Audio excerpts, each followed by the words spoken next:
applaud what you're doing.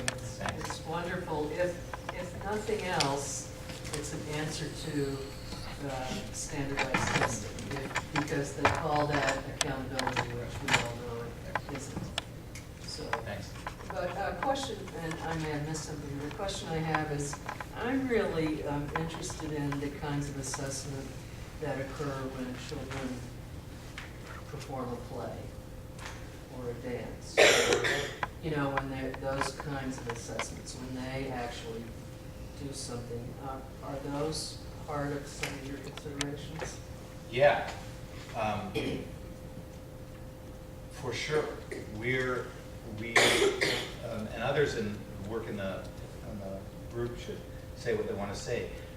For sure, our notion of assessment is much broader, or our notion of what should be assessed is way, way, way broader than what's being presented as so-called accountability now.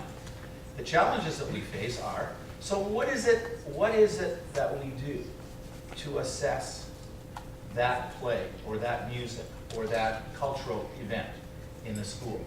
What is it that's an authentic assessment method for process for deciding how that worked out? And more broadly, what process or methodology can we use to determine how the school's doing in general when it comes to culture, drama, theater, music, and all, both in terms of kids presenting it and in terms of kids appreciating that kind of stuff. So one can imagine some ways in which you do that by reporting to the community. These are the things we do. That's a form of accountability. It may not be a form precisely of assessment, but it's certainly a form of accountability.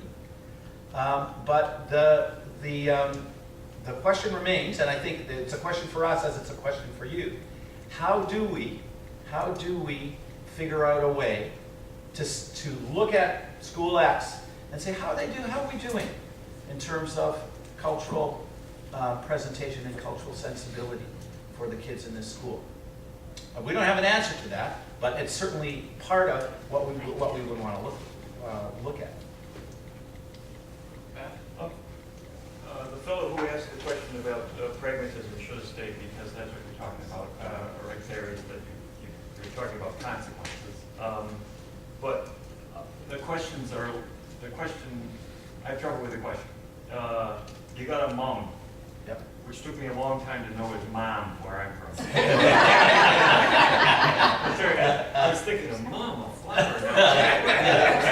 Sorry.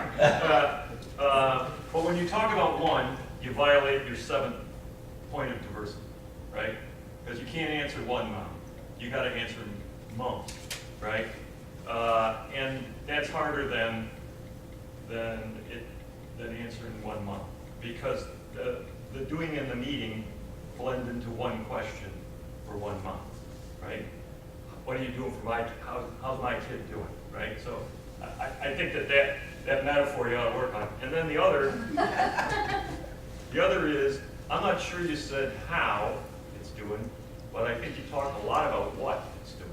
I think there's a lot in your 7 points there about what the school's doing, not necessarily how, right?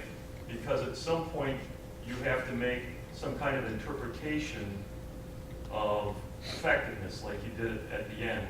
And I didn't hear that through it. I heard you talk about what, and I think it's a really nice list of what. But somehow it's going to have to turn on how, if you want to use that question. I think what's just as good, but